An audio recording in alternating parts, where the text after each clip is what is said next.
ha guiado tu camino y a tu lado siempre está. Sus promesas cumplirá y a su tiempo lo verás. Eres parte del pueblo de Dios, Él te levantará, te restaurará y tu victoria llegará. Fuiste llamado y escogido, a su voz has respondido. Es tiempo de creer. Centro Victoria, nacimos para vencer. Vamos a abrir esta mañana la Biblia en el Evangelio de Mateo y vamos a empezar por un tema que cuando usted lo escuche va a decir, ya se lo conozco, pero después se va a dar cuenta que no. Alguna vez intenté ponerme a contar en los evangelios cuántos milagros hizo Jesús. ¿Usted ha hecho el intento alguna vez? Hay que tener cuidado porque algunos aparecen repetidos, los cuentan 2 o 3 evangelistas, otros aparecen solo una vez, otros son muy parecidos, pero Jesús hizo una cantidad de milagros asombrosa. Y sin embargo, Juan, al final del evangelio dice, si se escribiera en un libro todo lo que Jesús hizo, no alcanzarían el papel en el mundo.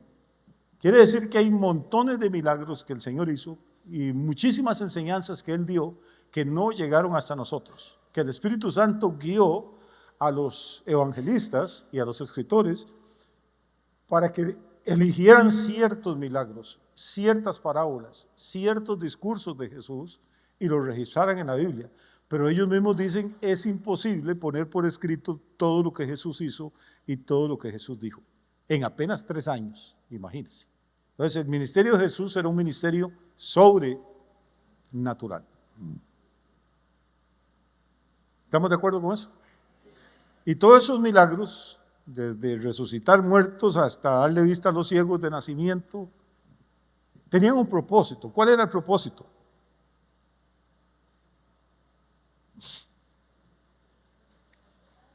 El propósito es que la gente creyera que Él era el enviado de Dios, creyera que Él era el Mesías. Pero también todos esos milagros tienen un pequeñísimo problema. ¿Cuál es el problema? Que todos habían sido hechos en el Antiguo Testamento. Jesús multiplicó los panes, multiplicó los peces. Eliseo había hecho lo mismo. Jesús tenía dominio sobre el agua, podía caminar sobre ella. Elías había golpeado el río Jordán y lo había partido en 2 también. Jesús devolvió la vida a algunas gentes que habían muerto. Elías lo hizo, Eliseo lo hizo en el Antiguo Testamento. Jesús sanó leprosos, Eliseo sanó a Naamán. Entonces, las señales que Jesús hacía eran poderosas, pero el que no quería creer podía estar diciendo, bueno, sí, este es un profeta de Dios porque sanó leprosos, pero Eliseo lo hizo. Este es un profeta de Dios porque le devolvió la vida a un muchacho que estaba muerto, pero Elías lo había hecho también. Y Elías no era hijo de Dios, ni Eliseo. No sé, me estoy poniendo en el lugar del que no quiere creer. ¿Está bien? No sé si estoy dejando clara la idea.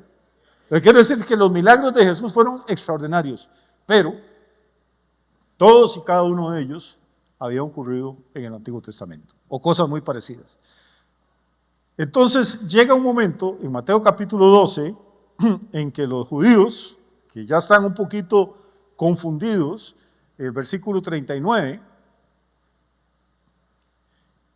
vamos a leer desde el 38, tal vez queda más claro. Entonces respondieron algunos de los escribas y de los fariseos diciendo, Maestro, deseamos ver de ti, ¿qué cosa? Señal, o sea, un milagro, un prodigio, algo sobrenatural. Y uno dice, ¿qué tipos más malos? Pero no, si usted entiende lo que le acabo de enseñar, se va a dar cuenta que lo que ellos están diciendo es, sí, Maestro, has hecho muchas cosas, pero tú dices que eres el Cristo, dices que eres el Mesías, y todo lo que has hecho, lo han hecho otros antes. Queremos ver de ti alguna señal que no sea como las que han acontecido en el pasado. Y entonces es cuando Jesús les dice ese texto que todos conocemos, versos 39 y 40. Él respondió y les dijo: la generación mala y adúltera demanda señal. O sea, ustedes me exigen una señal. ¿Cómo les dice Jesús? ¿La generación qué? Mala y adúltera. Y estos eran los escribas que vivían copiando el Antiguo Testamento. La generación mala y adúltera exige, demanda señal, pero, oiga lo que dice Jesús: señal no le será dada. Entienda que está hablando de otras señales diferentes a los milagros, a las sanidades, a todo lo que Jesús ha hecho, porque ya señales les había dado un montón. Pero la señal específica, eso que yo estaba pidiendo, dice, no les será dada. Ustedes quieren que yo haga algo extraordinario, algo que no haya sido hecho nunca antes en la historia. No les voy a dar ningún milagro de eso, sino la señal del profeta Jonás. Por favor, póngame atención. Lo que vamos a hablar esta mañana es sumamente importante, tal vez no sea fácil, pero si usted pone atención y el Señor nos ayuda y nos abre un poquito el entendimiento, vamos a aprender algunas cosas importantes. Todo el ministerio de Jesús se basa en esta señal. Jesús es el Cristo, es el Mesías, es el Salvador, no porque le haya abierto los ojos a los ciegos, no porque haya hecho que los sordos escucharan, no porque haya permitido que los mudos hablaran, no porque haya hecho caminar a los paralíticos, no. Él dice que la señal que Él le va a dar a esa generación, a su generación, es solo una. ¿Y cuál señal es esa? La del profeta Jonás. Si usted nunca ha leído la Biblia, pues queda igual, en ayunas, no sabe lo que Jesús está diciendo. Pero para ellos, que eran escribas, que eran maestros de la ley, que habían copiado a mano quién sabe cuántas veces el libro de Jonás, ellos saben lo que Jesús está diciendo. ¿Cuál era la señal del profeta Jonás? El versículo 39 lo pone muy claro. Ese mismo Señor lo explica. Porque como estuvo Jonás en el vientre del gran pez 3 días y 3 noches, así estará el Hijo del Hombre en el corazón de la tierra 3 días y 3 noches. Vamos a ir bien despacito, ¿está bien? ¿Se acuerda la canción?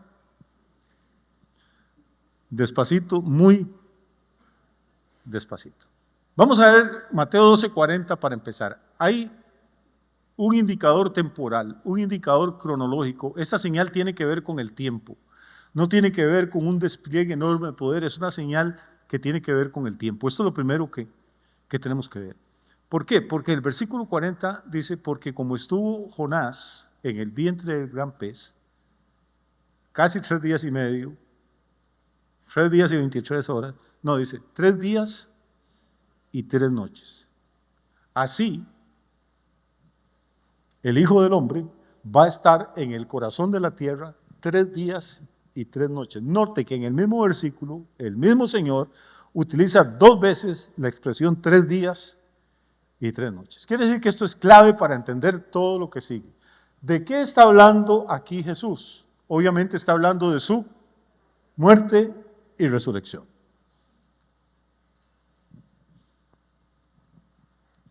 Pero hay mucho más de lo que usted puede ver a simple vista. Así es que por eso le digo, vamos a ir despacio, vamos a ocupar un poquito la Biblia y un montón el cerebro. O sea, Jesús está hablando de su resurrección y liga ese milagro, liga esa única señal que Él va a darle a toda esa generación a una cosa, al milagro que había ocurrido con Jonás. ¿Qué pasó con Jonás? Si usted lee el libro de Jonás en el Antiguo Testamento, dice que Jonás estuvo 3 días y 3 noches, no que estuvo casi 3 días o 3 días y casi 3 noches, estuvo 3 días y 3 noches. El Espíritu Santo no se equivoca. Y así como Jonás estuvo en el vientre del gran pez, que no de la ballena, como dice alguna gente, sino que era un gran pez, en ninguna parte dice que era una ballena, así como estuvo 3 días y 3 noches en el vientre del gran pez, el Hijo del Hombre iba a estar en el corazón de la tierra 3 días y 3 noches. Voy a ir despacio. Ya con solo eso usted sabe que Jesús no pudo haber muerto un viernes. Con solo eso. Todas las procesiones y eso que sacan a solear al Cristo para arriba y para abajo y la gente se pone triste, todo eso es falso, eso es mentira, es antibíblico, no tiene nada que ver. Porque por más malo que usted haya sido en matemática, si saca la cuenta, de viernes a domingo no hay 3 días y 3 noches. Ya veo los dedos ahí en la calculadora. Saque la cuenta, la noche del viernes sería 1, la noche del sábado serían 2, la noche del domingo serían 3, y Jesús ya en la madrugada del domingo ya había despertado, ya había resucitado. Entonces no puede haber muerto un viernes. Entonces todo eso, los que predican en las iglesias católicas y en las evangélicas de las 7 palabras y el sermón, y que el viernes a las 3 de la tarde hacen un culto para recordar, todo eso, por más evangélico que usted sea, está equivocado. Perdóneme si se lo digo, pastor o pastora o hermano. Si lo que usted hace y lo que hace la procesión de la iglesia católica y el culto evangélico de los viernes y las 7 palabras, y en Pérez de León antes se hacía un culto unido los viernes a las 3 de la tarde, todas las 4 iglesias evangélicas que había se juntaban para predicar el sermón de las 7 palabras en la cruz. Eso no tiene pies ni cabeza, es antibíblico, es falso, eso es porque usted no lee la Biblia. Si Jesús murió un viernes y resucitó un domingo, Jesús no es el Mesías, Jesús no es el Salvador del mundo y es un falso profeta. Porque Él dijo que iba a estar en el corazón de la tierra 3 días y 3 noches. Báileme usted ese trompo en una uña, sáqueme la cuenta a ver si de viernes a las 3 de la tarde a domingo en la madrugada le van a dar a usted 3 días y 3 noches. Y como ese no es mi tema, lo voy a dejar aquí. Algún otro día trataremos de dar el estudio. Lo único que quiero que nos enfrescamos aquí es en otra pregunta que a mí me parece muy interesante y que en realidad nunca he leído ningún libro, nunca he visto a nadie predicando eso, pero es importante. ¿Qué pasó con Jesús esas 72 horas? Porque eso es clave. Sabemos que a las 3 de la tarde murió. Sabemos que fueron José de Arimatea a donde Pilato, que quedaba cerquita ahí, porque Jesús murió fuera de las murallas de Jerusalén, fue al pretorio donde Pilato y pidió el cuerpo. Pilato dijo, no puede ser que haya muerto tan rápido. Los romanos eran expertos en crucificar gente y tenían el cálculo de cuánto duraba un crucificado para morirse. Y él dice, pues lo acaban de crucificar hace unas horas, no puede haberse muerto. Y José de Arimatea dijo, está muerto, vengo a pedir el cadáver para enterrarlo. Entonces Pilato mandó guardas al Calvario a que verificaran si el Señor había muerto realmente y volvieron con el reporte y dijeron, efectivamente, está muerto. Entonces Pilato da la autorización. Digamos que entre ese ir y venir hayan pasado 1 o 2 horas. Si murió a las 3 de la tarde, estamos ahorita a las 5 de la tarde. Y lo ponen en el sepulcro. A partir de ahí hay que contar 72 horas. ¿Me estoy explicando o no? 3 días y 3 noches para que el Señor resucite. Pero ¿qué pasa en esas 72 horas? Sabemos qué pasó con su cuerpo. Lo pusieron en un sepulcro de un hombre rico, que era como un discípulo secreto de Jesús, que había comprado su tumba con anticipación, la había pagado probablemente a labrar y a arreglar. Y cuando llegó el momento, pues dijo, pues pongan al Señor ahí. Sabemos que la tumba estaba en un huerto, que estaba en un jardín. Sabemos algunas cosas. Y su cuerpo fue depositado ahí. Pero resulta que el ser humano no es solo cuerpo. Somos espíritu, tenemos alma y vivimos en un cuerpo. Una vez que pusieron el cuerpo del Señor ahí, ¿qué pasó con su espíritu? ¿Qué pasó con su alma?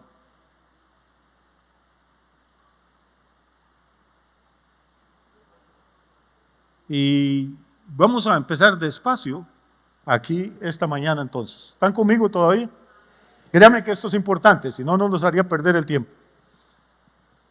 Yo puedo estar equivocado, no estoy diciendo que tengo toda la verdad ni toda la revelación en esto, pero esto es lo que entiendo en este momento, lo que Dios me ha permitido entender. Si más adelante me corrige el Señor y me muestra otra cosa, yo con mucha vergüenza y con mucho gusto también voy a venir aquí y les voy a decir, hermano, metí la pata.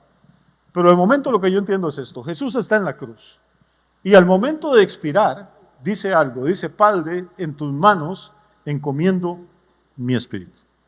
Entonces entiendo que en ese momento que Jesús muere, su espíritu parte de su cuerpo y va al Padre. Él dice, en tus manos encomiendo. Eso es lo que uno leería así de primera vista. Pero también encomiendo no necesariamente significa que se lo doy, significa que puede significar que lo pongo bajo su protección o lo pongo bajo su cuidado. Vamos a ver, yo me voy de paseo, no puedo llevar a un hijo pequeño que tengo y busco a uno de ustedes y le digo, hermano, le encomiendo a mi niño mientras yo regreso. O sea, échemele un ojito, cuídemelo, démele una vueltica a la casa trate que no haga ningún desorden. Puede ser también poner algo bajo la protección o el cuidado de otra persona. ¿Y por qué Jesús, que está a segundos de morir, encomienda su espíritu al Padre? ¿Por qué le dice que lo cuide, que lo proteja? Porque esto, repito, esto es lo que yo entiendo en este momento, después de mucho tiempo de darle vuelta a este tema. Lo que yo creo es que Jesús va a la sepultura en su cuerpo, pero que su alma y su espíritu van al lugar de los muertos. ¿Cuál era el lugar de los muertos antes de la resurrección de Cristo? Se llamaba el Seol en hebreo o el Hades en griego. Si usted está leyendo el Antiguo Testamento, va a ver que aparece la palabra Sheol o Seol. Si está leyendo el Nuevo Testamento, no aparece la palabra Seol, pero aparece la palabra Hades. Es exactamente lo mismo. Es como que en el Antiguo Testamento diga Charles y en el Nuevo diga Carlos. Si son escritos en idiomas diferentes, pero el significado es exactamente lo mismo.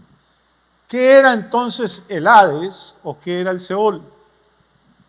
Antes de que Jesús resucitara, era el lugar donde iban el alma de todas aquellas personas que morían, justas o injustas, buenas o malas, creyentes o impíos, santos o pecadores. Las almas de todos los muertos iban al Hades. El cuerpo iba al sepulcro, en hebreo es kever. El cadáver lo ponían en el kever, pero el alma iba al Hades. Entonces, ¿qué chiste tenía portarse bien, creer en Dios, guardar la ley, si al final todos iban a parar al mismo lugar? Bueno, es que ese mismo lugar estaba dividido en dos partes.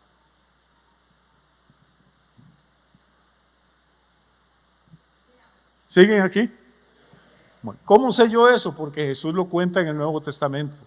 Habla de Lázaro, un pobre que se muere y va al Hades, pero a un lugar del Hades que se llamaba el seno de Abraham.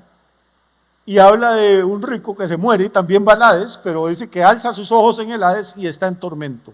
Entonces todos los muertos iban al mismo lugar. Ese lugar se llamaba el Hades, pero había una parte donde iban los que morían caminando con Dios, agradando al Señor, y otro donde iban los que morían en rebelión contra Dios y rechazándolo a Él.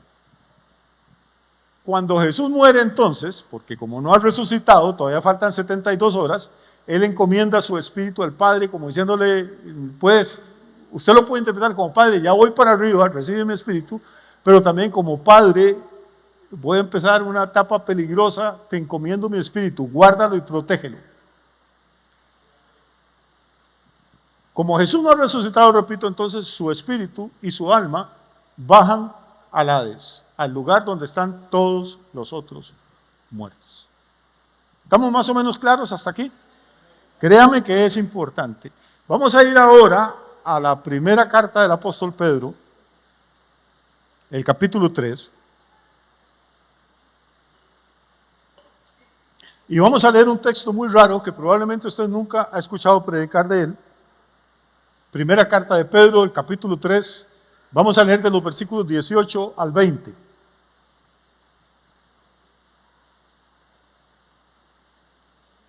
¿Qué tenemos ahí? Dice, porque también Cristo padeció ¿cuántas veces? Cristo padeció una sola vez por los pecados, el justo por los injustos, para llevarnos a Dios. Cristo padeció una sola vez. Es mentira que cada domingo se celebra el sacrificio de Jesús otra vez y todo. Padeció una sola vez por los pecados, el justo por los injustos, para llevarnos a Dios. Siendo a la verdad muerto en la carne. O sea, su cuerpo murió de verdad, no fue que se desmayó. Siendo a la verdad muerto en la carne. Pero, escribe Pedro hablando por el Espíritu Santo, Cristo fue muerto en la carne, pero vivificado ¿en qué? Tenga su presente, fue muerto en la carne, su carne murió, pero su espíritu fue vivificado. Ahora, ¿qué sigue en el versículo 9? Tenga presente lo que venimos leyendo. en el cual también fue. ¿A qué se refiere ese en el cual? Acabamos de estar hablando del versículo 8 de que fue vivificado en el Espíritu, en el cual, o sea, en el Espíritu también fue y predicó a los espíritus encarcelados. ¿Cuándo ocurrió eso? Tiene que haber ocurrido en las 72 horas en que su cuerpo estuvo muerto, pero su espíritu seguía vivo. Entonces parece que cuando él dice, Padre, en tus manos encomiendo mi espíritu, no es que el espíritu sube de una vez al Padre, sino que más bien el espíritu y el alma bajan al lugar de los muertos, al Hades, y ese espíritu, mientras el cuerpo está muerto, el espíritu está vivificado. En ese espíritu fue y predicó ¿a quiénes? A los espíritus encarcelados. ¿Quiénes eran esos espíritus encarcelados? Leamos el versículo 10. Los que en otro tiempo desobedecieron, cuando una vez esperaba la paciencia de Dios en los días de Noé. O sea, esto es gente que se había ahogado en el diluvio hacía miles de años. Y sin embargo, sus cuerpos estaban deshechos, hechos polvo, pero sus espíritus seguían ¿dónde? Estaban encarcelados. ¿Y encarcelados dónde? En el Hades, probablemente en el lugar de castigo, en el lugar de tormento, porque murieron rechazando el mensaje profético que Noé estaba predicando. ¿Me siguen hasta aquí o ya los dejé perdidos? Créame que al final usted se va a dar cuenta que esto es más importante de lo que uno se imagina. Porque esto como un misterio, siempre se habla, Cristo murió y resucitó al tercer día, sí, pero en esos 3 días, ¿qué pasó? Estaba activo, hermano. Su cuerpo estaba ahí forrado en vendas y con un sudario y con un quintal de aloe y mirra y pomadas encima, pero su espíritu seguía vivificado y en ese espíritu descendió, dice, y fue al lugar de los muertos y predicó. Pero entonces, pastor, los muertos se pueden salvar. No, hermano, ahí no dice que se salvaron, dice que les predicó. Si usted lee la segunda carta a los Corintios, Pablo dice que cuando predicamos el Evangelio, somos olor de vida para los que se salvan, pero somos olor de muerte para los que se pierden. Cristo no llegó ahí a decirles, muchachos, ustedes hace miles de años no le quisieron creer a Noé, pero Noé tenía razón, aquí estoy yo, ¿cuántos quieren alzar la mano para recibirme? No. Fue a decirles, mire, lo que Noé les dijo era verdad, ustedes rechazaron la gracia de Dios, rechazaron la oportunidad de ser salvos y no hay más esperanza para ustedes. Ahora después vamos a ver si hizo algo más, pero de momento vamos a quedarnos aquí. ¿Qué tenemos entonces de momento? Tenemos que Jesús, su cuerpo está en el Quever, está en el sepulcro, en la tumba que prestó José de Arimatea, y que su espíritu, ¿qué hizo? Su espíritu vivificado fue y predicó a los espíritus encarcelados. Así que cuando uno se muere, es mentira que se acaba todo, mi hermano. Esta gente tenía miles de años de muertos, pero todavía sus espíritus podían oír las palabras de Jesús y la predicación de Jesús. A veces la gente dice, bueno, es que la vida eterna. Déjeme explicarle algo. Todos los seres humanos tenemos vida eterna. Los cristianos, los ateos, los satanistas, todos. La gente cree que el tema de la vida eterna es que va a vivir para siempre. Sí, pero no solo eso. No es solo cuánto, sino cómo. Es la calidad de vida. La gente que está en el infierno va a tener vida eterna o muerte eterna, como usted lo quiera llamar. ¿Por qué? Porque nunca se va a acabar. Y los que vayamos al cielo tampoco se va a acabar nunca. Si estamos hablando de eternidad, todo el mundo tiene eternidad. El asunto es dónde vamos a pasar la eternidad. No fue que la tragedia de la gente de la generación de Noé, no fue que se ahogaron. No sé, para ahogarse cuánto se durará, 3 minutos, 5 minutos, no tengo la menor idea. Eso si se hubieran ahogado y ahí muere todo, pero no, era que miles de años después todavía sus espíritus seguían vivos, encarcelados, sin esperanza.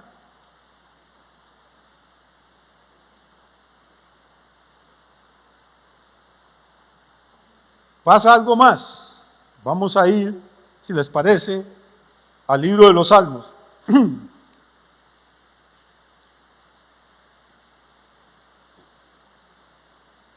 Salmo 16, versículo 10, por favor. Ahora estamos 1000 años antes de Jesús. Vea cómo estamos moviéndonos en el tiempo. David es el que escribe este salmo, y David vive más o menos 10 siglos antes de Jesús, y David, tomado por el Espíritu Santo, escribe esto. Póngale atención a lo que David escribió. Lo escribió hace 3000 años, 1000 años antes de Jesús. Dice, porque no dejarás mi alma en el Seol. ¿Recuerda lo que era el Seol? El lugar de los muertos. Entonces David dice, no dejarás mi alma en el Seol, ni permitirás que tu santo vea corrupción. Él está profetizando, no sabe de qué ni de quién. Si uno no conoce el Nuevo Testamento, cree que David está hablando de él mismo, de que Dios no iba a dejar que su cuerpo se corrompiera. Habla de dos cosas, note, no dejarás mi alma en el Seol, número 1. Y número 2, no permitirás que tu santo vea corrupción. Nadie entendió mucho, David escribió eso, ahí estuvo 1000 años y nadie entendía muy bien qué pasaba, porque todos sabían dónde estaba la tumba de David. David se murió a los 70 años de edad, toda la gente sabía dónde lo enterraron, el cuerpo de David se descompuso. Entonces, ¿cómo es eso que no iba a permitir que su santo viera corrupción? Pasan 1000 años, llegamos al libro de los Hechos, capítulo 2, es el día de Pentecostés. El Espíritu Santo viene con poder sobre 120 personas que estaban precisamente haciendo ¿qué? Orando y clamando a Dios en Jerusalén, la misma ciudad donde David había escrito ese salmo.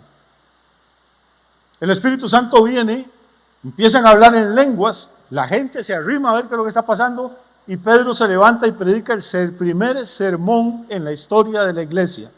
Yo he enseñado durante años, que ya algunos deberían saberlo, que la primera vez que algo ocurre en la Biblia, póngale atención, porque ahí está la semilla de un montón de revelación y de doctrina. Este es el primer sermón que se predica en la historia de la iglesia. En el capítulo 2 de Hechos, el versículo 27, Pedro está encendido, lleno del poder de Dios. Vamos a ir al 26, tal vez, para que le quede más claro. Al 25, ahorita le digo, oiga, está predicándole a israelitas, miles de ellos que están ahí. Y les dice, porque David dice de él, veía al Señor siempre delante de mí, porque está a mi diestra, no seré conmovido. Por lo cual mi corazón se alegró y se gozó mi lengua, y aún mi carne descansará en esperanza. Yo me voy a morir, pero mi carne tiene esperanza también. ¿Esperanza en qué? En la resurrección de los muertos. Sigamos con el versículo 27. ¿Por qué mi carne tiene esperanza? Dice, porque no dejarás mi alma en el Hades, ni permitirás que tú... ¿Se acuerda que David había dicho en el Seol? Y ahora Pedro dice en el Hades, ¿por qué? Porque David está en el Antiguo Testamento, que está escrito en hebreo, y Pedro está en el Nuevo Testamento, que es escrito en griego, pero es lo mismo. David dijo, no dejarás mi alma en el Seol, ni permitirás que tu santo vea corrupción. Y Pedro dice, no dejarás mi alma en el Hades, ni permitirás que tu santo vea corrupción. Es exactamente lo mismo. Ahora Pedro empieza a explicar. Verso 29. Varones hermanos. Está predicando a la gente que conoce la Biblia. Se os puede decir libremente del patriarca David que murió y fue sepultado, y su sepulcro está con nosotros hasta el día de hoy. Quiere decir que en la época de Pedro todo el mundo sabía dónde estaba la tumba de David. Ahí estaban los huesitos de David o el polvo, nada más. Pero todo el mundo sabía. Y Pedro dice, no es ninguna blasfemia, se les puede decir libremente que David, con toda la unción que tenía y todo lo que hizo, murió, su cuerpo fue sepultado, y sabemos hoy en día dónde está su sepultura. Verso 30. Pero siendo profeta, porque David, aparte de cantar y guerrero y todo, era un profeta de Dios, por eso le dije que estaba profetizando, pero siendo profeta y sabiendo que con juramento Dios le había jurado que de su descendencia en cuanto a la carne levantaría al Cristo para que se sentara en su trono, viéndolo antes, habló de ¿qué? De la resurrección de Cristo, que su alma no fue dejada en el Hades, ni su carne vio corrupción. ¿Cómo es posible, hermano? 1000 años antes de que Jesús nazca, David lo vio, dice Pedro, y escribió aquella cosa que leímos en el Salmo. Y aquí está la explicación. Es que la Biblia tiene cosas complicadas, pero si usted tiene paciencia y humildad, Dios le va a ir mostrando que ella misma le va a dar la respuesta. Vamos a ver, analicemos este último versículo porque es importante. Estamos haciendo un ejercicio. Yo sé que la gente no está acostumbrada a esto, que es más bonito gritar y aleluya y toda esa cosa, pero esto es importante, créanme. Viéndolo antes, habló de la resurrección de Cristo, de que su alma no fue dejada en el Hades. Entonces, ahora vamos viendo algo. El cuerpo de Jesús está en el que ver.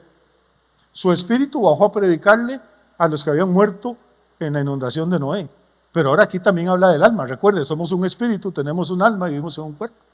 Ahora sabemos qué pasó con el cuerpo esos 3 días y 3 noches, que sabemos dónde andaba el espíritu, pero sabemos que también que el alma de Jesús estuvo en el Hades. ¿Dónde? En el lugar de los muertos. Ni su carne vio corrupción. Entonces, la parte material de Jesús está en el sepulcro de José de Arimatea. La parte espiritual, alma y espíritu, están en el lugar de los muertos. En el poder del espíritu vivificado fue y le anunció a los espíritus que estaban ahí encarcelados. Pero hizo algo más. ¿Sabe qué hizo?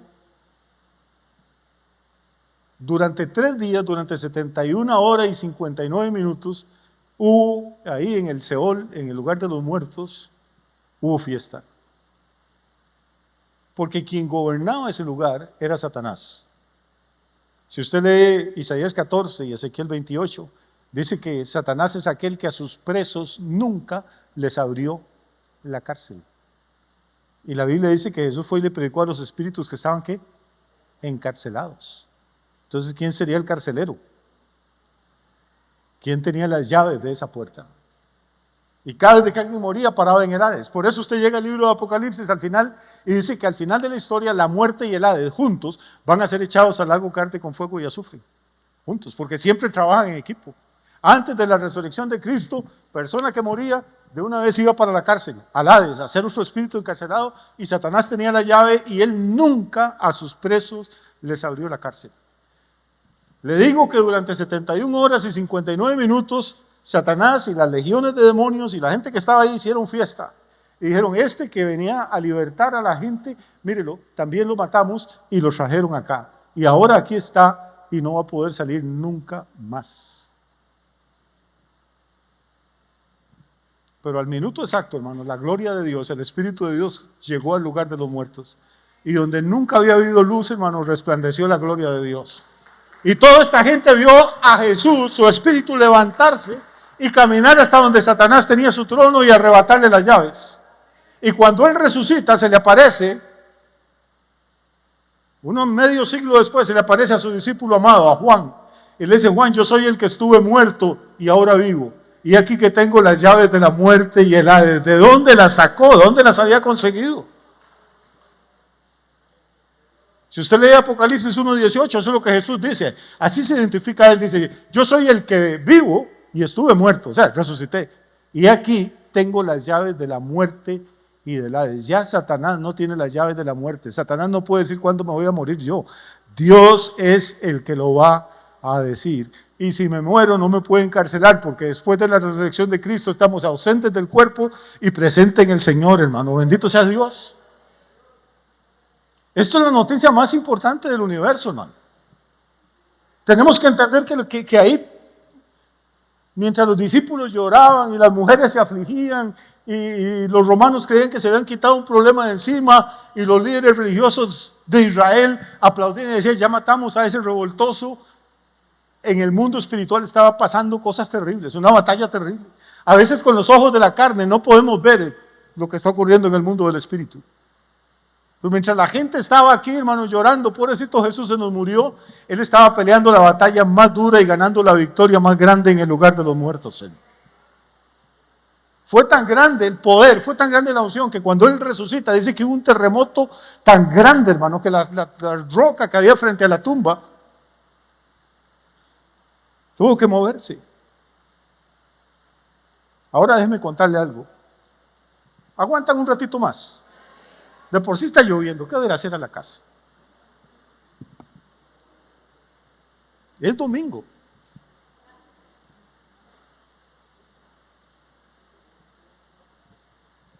¿Quieren que volvamos un momento a Mateo 12? Porque creo que les hice una pequeña trampa. Mateo 12, 39 y 40.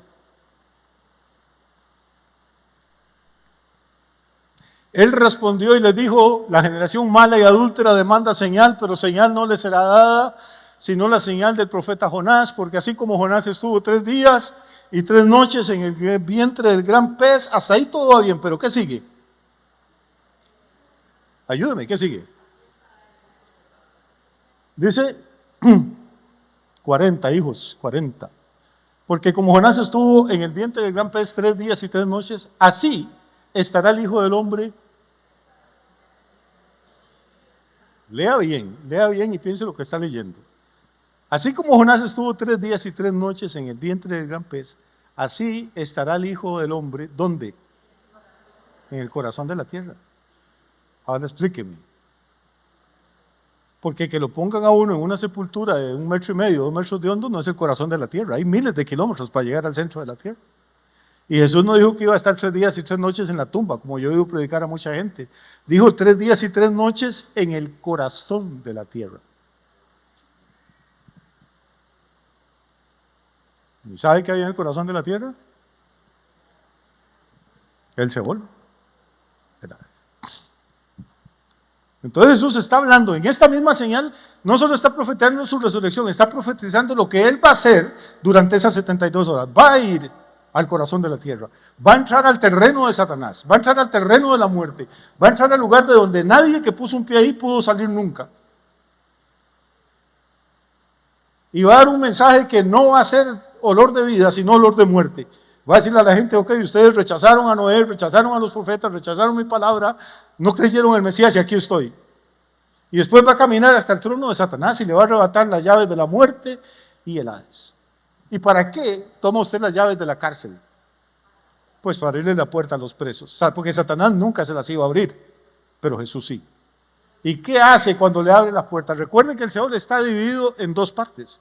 La del tormento, que es donde están los espíritus que desobedecieron en la época de Noé, y la de los justos que murieron esperando, que se llama el seno de Abraham. Jesús le abre la puerta a los justos, a los que murieron creyendo a los profetas, creyendo a la palabra. Ahora, esa gente, póngame atención, por más justos que fueran, por más fe que tuvieran, no podían morirse de ir al cielo, porque para ir al cielo no se ocupa ser bueno, no basta, hay que ser perfecto. No se ponga triste. No, yo no estoy inventando esto. Si usted lee Génesis, Dios le dice a Abraham: anda delante de mí y ser perfecto. Si lee Mateo 5, Jesús le dice a los discípulos: sean ustedes perfectos como su Padre que está en los cielos es perfecto. Así que ahí a todos los religiosos se les apaga el puro, se les cae el moco. Pues usted cree que va a ir al cielo por ser bueno. No lo alcanza. Para ser admitido en el cielo tiene que ser perfecto. Y como ninguno de nosotros es perfecto, no tenemos esperanza. El único perfecto ha sido Jesús.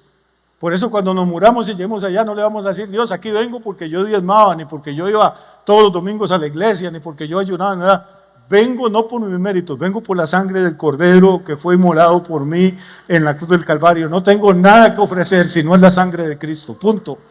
No tengo nada, ni mis diezmos, ni mis oraciones, ni mi ayuno, ni los años que pasé predicando valen de nada. Eso es basura delante de un Dios santo y perfecto. Lo único que me va a abrir las puertas del cielo es la sangre bendita de Jesús. No hay otra forma, ¿no?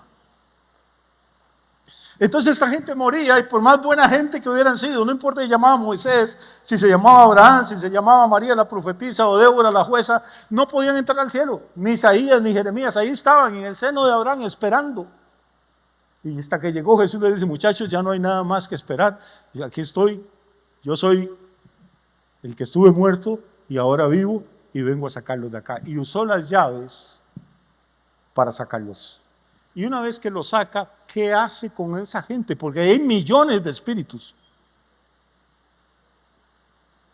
Desde Abel el justo en adelante. Ahí está el espíritu de David, el alma de David, que dijo: no dejarás mi alma en el Hades. Él había profetizado que un día alguien, un descendiente de su carne, iba a bajar hasta el fondo del abismo y lo iba a liberar de ahí.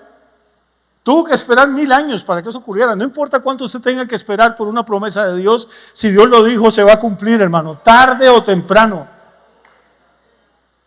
Aunque el diablo quiera meterle candado a sus bendiciones, aunque el enemigo quiera ponerle cadenas a su ministerio, aunque el enemigo quiera destrozarlo a usted, si Dios lo dijo, Dios lo va a hacer, tarde o temprano, porque el tiempo de Él no es igual al mío.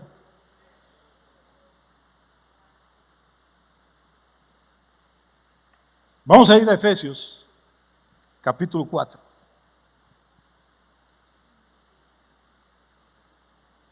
Ese es un texto que habla, ese capítulo habla de los apóstoles y profetas y todos los ministerios de la iglesia, y a la gente le encanta predicar de eso. Pero ahí hay algo más que eso. Vamos a ir al versículo 8 de Efesios 4. Vamos a ver qué dice Pablo, por favor. Ponga atención un momentito, ya casi vamos a ir cerrando esto. Dice, por lo cual, dice, subiendo a lo alto, llevó cautiva a la cautividad y dio dones en los hombres. Está hablando de alguien que subió a lo alto y que cuando subió a lo alto llevó cautiva a la cautividad. O sea, llevó cautivos a los que estaban cautivos. Según lo que hemos venido viendo esta mañana, ¿quiénes eran los que estaban cautivos? Todos los justos que murieron creyendo que eran pues santos y santas de Dios, pero no podían entrar al cielo porque la sangre de Jesús no había sido derramada todavía. Pero ahora que fue derramada, ellos pueden entrar al cielo. Y entonces Jesús toma a toda esa gente que había muerto esperando en Él, los toma, llevó cautiva a la cautividad y dio dones a los hombres. ¿A dónde llevó cautiva la cautividad? Verso 9 y 10, perdón. 9, y eso de, sí, 9 y 10, pero 9 primero. Eso de que subió, ese hombre que subió y que llevó cautiva la cautividad, Pablo sigue razonando, dice, y eso de que subió, ¿qué es? Sino que también había descendido primero a las partes ¿qué? Más bajas de la tierra. ¿Quién fue el que primero descendió a las partes más bajas de la tierra? Acuérdense lo que dijo en Mateo 12. Dijo, el Hijo del Hombre estará en el corazón de la tierra, no en la tumba, en el corazón de la tierra. Y ahora Pablo remacha eso, dice que él primero estuvo en las partes más bajas de la tierra y luego subió. ¿A dónde? Ahorita vamos a ver. Subió y llevó cautiva a la cautividad. Esto de que subió, ¿qué es? Sino que también había descendido primero a las partes más bajas de la tierra. Verso 10. El que descendió es el mismo que también subió por encima de todos los cielos para llenarlo todo. Y tiene nombre, hermano. No se llama San Pedro, no se llama la Virgen María, no se llama ni nombre de ningún predicador, se llama Jesucristo de Nazaret. El que descendió es el mismo que subió por encima de todos los cielos para llenarlo todo.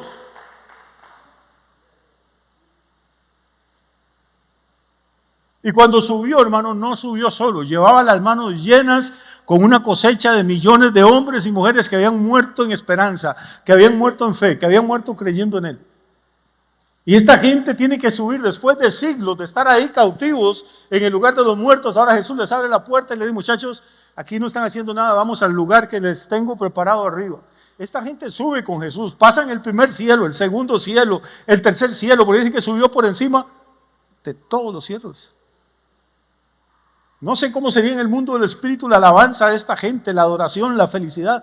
Van gritando y cuando de pronto se presenta delante de ellos la ciudad eterna, hermano, la nueva Jerusalén, donde van a vivir para siempre. Y esta gente cuando ve aquellos muros y aquel esplendor y aquella gloria empiezan a gritar. Y empiezan a decir, abridos vosotras puertas eternas para que entre el Rey de Gloria. Ahí están los salmos. Y los ángeles de guerra que están en los muros de la ciudad, que se acuerdan que hace miles de años otros tipos llegaron ahí tratando de entrar a la fuerza, Satanás y sus ángeles. Cuando oyen el alboroto y la gente dice, un momento, ¿cuál es el santo y seña? Ustedes dicen que quiere entrar el Rey de Gloria. ¿Quién es ese Rey de Gloria? Y los que van con Jesús le gritan, es Jehová de los ejércitos, poderoso y valiente. Él es el Rey de la Gloria. Abrid vosotras puertas eternas para que entre el Rey de la Gloria. Oh, hermano, pasaron muchas cosas en esas 72 horas, ¿no cree? Y cosas importantes para nosotros. ¿Y sabe qué es lo más importante? Que cuando ahora muere alguien sin Cristo, el Hades todavía existe. Hay tormento. Cuando muere alguien sin Cristo, su cuerpo va a la tumba, al que ver, No importa si lo entierran, si lo creman, lo que sea, su cuerpo va ahí. Pero su alma sigue yendo al lugar donde estaba aquel rico que pedía un poco de agua para aliviar su tormento. Pero cuando muere una hija o un hijo de Dios, hermano, ya no vamos al Hades. Ahora es un vuelo sin escalas, porque Pablo dice, ahora estamos ausentes del cuerpo y presentes en el Señor, porque ya el enemigo no puede encerrarnos, hermano, porque el Señor tiene la llave. ¿No te parece que es fantástico? El evangelio es más hermoso de lo que la gente cree. Hay más profundidad, hay más revelación de la que uno cree. Repito, todos hemos leído el texto de Mateo 12, todos sabemos lo de los 3 días y las 3 noches, pero léase el Salmo 24 por ahí cuando le quede tiempo y verá que esta historia de que llegan a gritar al cielo, abridos, puertas eternas, y de arriba les dice, un momento, ¿quién es el Rey de la Gloria? Y ellos dicen, es Jehová de los ejércitos, es fuerte en batalla.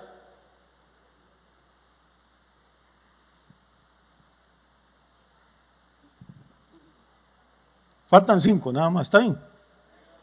Pero yo le prometo que el otro año me voy a comprar un reloj, yo lo voy a poner ahí bien grande para no atrasarlos. Pero es que yo me emociono, y cuando me emociono se me olvida que ustedes comen.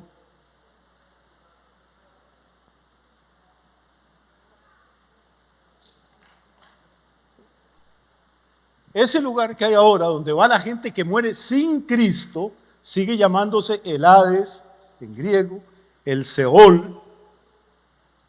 Ese es un lugar temporal, entiendan. Dentro de pocos años Jesús va a venir con poder y gloria y también va a sacar a esos que están ahí cautivos. Pero no los va a sacar para llevarlos a la ciudad eterna, los va a sacar y van a ser echados al lago que arde con fuego y azufre. La gente que está ahora en el Seol o en el Hades no se va a quedar ahí eternamente. Un día van a salir, pero no tienen esperanza, porque van a salir para condenación eterna. De esta historia mal interpretada, la Iglesia Católica inventó una doctrina que se llama la doctrina del purgatorio. Entonces le enseñan a su gente que cuando mueren, como no son suficientemente buenos para echar al cielo, ni tan malicísimos como para que los eche Dios al infierno, entonces Dios creó, dicen ellos, un tercer lugar. Entonces el cielo es para los muy buenos, el infierno para los muy malos, pero como la inmensa mayoría de la gente ni es tan buena como para entrar al cielo, ni tan mala como para ir al infierno, la mandamos al purgatorio. Que no existe esa palabra en ninguna parte de la Biblia. ¿Y qué enseña la Iglesia Católica que ocurre en el purgatorio? Bueno, que las almas son atormentadas, como en el Hades. ¿Sí? Pero vea qué interesante. Lo que Jesús dice es que un señor que estaba en el purgatorio, en el Hades, pidió que le mandaran aunque fuera un dedito mojado con agua para aliviarlo y le dijeron que no. Pero la Iglesia Católica dice que ellos tienen un poder, no solo para aliviar la gente que está en el purgatorio, sino para sacarlo. Vea qué interesante. Todo el católico cree que la gente que está en el purgatorio está en tormento, y tormentos terribles. Mi abuelita, cuando estaba planchando con unas planchas de hierro que había antes o cocinando y se quemaba, decía, ánimas benditas del purgatorio, ustedes sufren más que yo, les ofrezco este dolor para que se alivien. Y las ánimas hasta que aplaudían y se quemó la vieja, que ahora nos vamos a aliviar nosotros. Cada quemadura se la dedicaban a las ánimas del purgatorio que estaban quemando más duro. O sea, ellos saben que hay un lugar de tormento, pero le dicen a la gente que ese tormento puede ser aliviado como con misas, con rezos, con oraciones. Eso dicen ellos. Jesús dijo que no se podía. Pero si quieren oír la parte más interesante, vea cómo una doctrina bíblica se puede torcer y convertirla en una falsa doctrina. Y no solo una falsa doctrina, un negocio espectacular. Porque la parte más interesante es esta: como la Iglesia Católica creen que uno se puede salvar, o se debe salvar haciendo buenas obras, ellos tienen varias clases de personas. Voy despacio. Una, la mala, mala, mala como usted, que no tiene esperanza. Dos, la ni muy, muy, ni tan, tan, que va para el purgatorio. Tres, los buenos, buenos, buenos, que van directo al cielo sin pasar por el purgatorio. Pero hay otros que son más que buenos. La Virgen María, San Pedro, San Pablo, los santos. Esa gente es tan buena que hizo suficientes obras para ganarse el cielo y le sobran. Pucha, es complicado, porque Jesús dijo que había que ser perfectos. Pero ellos dicen que usted puede hacer tantas buenas obras que le sobren. Esas buenas obras que sobran, en la doctrina católica, si quiere apuntar la palabrita para que vea que no lo estoy engañando, se llaman obras supererogatorias. Probablemente usted no ha oído la palabra nunca, porque la mayoría de católicos ni siquiera conocen la doctrina de su iglesia. Entonces, en la doctrina católica, las obras supererogatorias es cuando yo soy tan bueno que hago tantísimas obras que Dios dice, este tipo merece el cielo, venga para acá. Pero más bien se le fue la mano, hizo tantísimas obras buenas que le sobran. Le sobran 387 obras a Yamil para salvarse. Entonces, la iglesia tiene un almacén, que usted no lo va a ver nunca, pero se llama el tesoro de la iglesia, así se llama. Entonces cogen las 387 obras que me sobraron a mí y las ponen en el tesoro de la iglesia. Son obras supererogatorias. Y luego a Freddy, que no era tan bueno como yo, le sobraron apenas 11 obras. Y se muere Freddy, entonces lo meten al cielo por las obras que él hizo, y las 11 que sobran las meten al tesoro de la iglesia, más las 387 mías, ya tenemos 498. Eduardo, que era un poco más maleante, se salvó, y todavía le sobran 2 obritas, apenas. Entonces lo meten al cielo, y las 2 supererogatorias que quedan, las pasan al tesoro de la iglesia, y ya tienen 387 mías, 2 de Eduardo, y 11 de Freddy, tienen 500 obras supererogatorias guardadas. Se muere Julio, que era malo, y le hicieron falta 500 obras para entrar al cielo.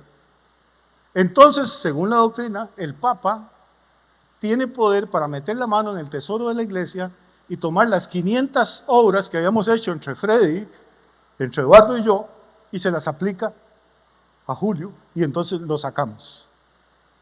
Y ya no va a llevarnos a fuego. Pero eso no es barato. Para que el Papa se las aplique, usted tiene que pagar. Si no paga misas, eso es lo que se llama misas, ¿ha oído la expresión? Misa en sufragio del alma de fulano de tal. Cada misa que se paga en sufragio de alguien es para descontarle días en el purgatorio. Y eso es una falsa doctrina, y voy a leerle nada más 2 pasajes de la Biblia, y si quiere seguirla creyendo, pues usted sígala creyendo. Si quiere seguir gastando su platica para sacar a muertos que no van a salir de donde están nunca, sígala gastando, es muy suya. Yo respeto lo que usted crea, si Dios lo respeta a usted, ¿quién soy yo para no respetarlo? Pero por respeto a la palabra tengo que decirle lo que es la verdad. Y vamos a ver qué es lo que dice la palabra. Salmo 49, versículo 8, ese mismo David, que era profeta según Pedro, que es antepasado de Cristo, Salmo 49, el versículo 8, leamos desde el 7 para que le quede claro.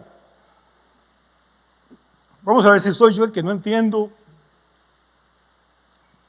Dice David, ninguno de ellos podrá en manera alguna, o sea, ninguno de ellos, ninguno que es, ninguno, ni el obispo, ni el papa, ni el tío, ni el abuelo, nadie, ninguno de ellos podrá en manera alguna, de ninguna manera, redimir a su hermano, ni darle a Dios su rescate.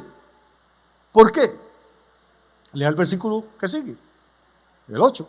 Porque la redención de su vida es de gran precio y no se logrará jamás. Yo no sé, es que no hay que ser teólogo, hermano, no hay que hablar hebreo para entender esto.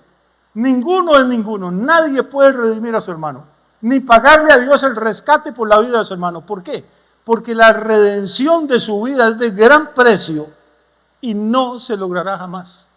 Es de gran precio. Usted no va a sacar a nadie del purgatorio con una misa de 5,000 pesos, ni con una de 5,000 millones, ni con una con todo el oro del mundo. No se logrará jamás. Y si dejamos eso y volvemos a, ya termino, este es el último versículo que les voy a dar, a la primera carta del apóstol Pedro, capítulo 1, versículo 18.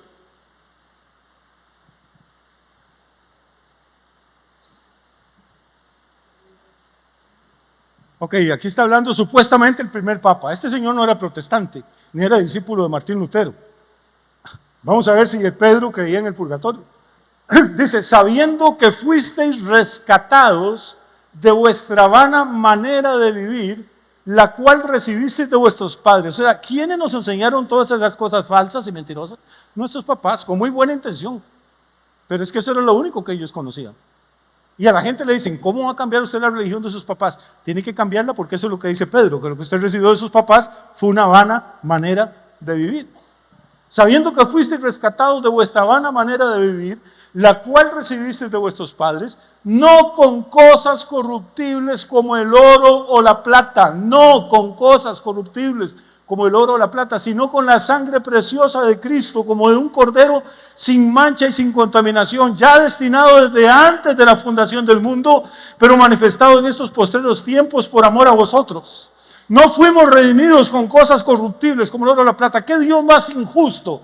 Sería un Dios que tuviera millones de almas en el purgatorio y los ricachones que aquí se dieron la vida y se drogaron y se emborracharon y maltrataron a todo el mundo y fornicaron, hicieron lo que les dio la gana. Cuando se mueren, deje ahí 10 millones de dólares para misas, récenlas todas el mismo día para salir rápido. Y el pobre desgraciado que trabajó toda la vida, hermano, y que solo desgracias y enfermedades, y no tiene ni familia que pague rezos, ni dejó ningún capital, ese tiene que llevar fuego ahí millones de años. ¿Qué clase de Dios sería? Que se deja sobornar, que se deja comprar. Cuando la Biblia dice que Dios no hace acepción de personas.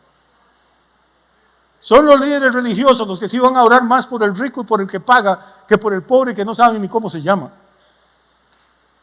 Pero Cristo murió no solo por los ricos y los poderosos y los famosos, murió por lo vil y menospreciado del mundo, por la gente que no tenía tal vez ni de dónde caer muerta, pero tenía fe en el Cordero de Dios que quita el pecado del mundo.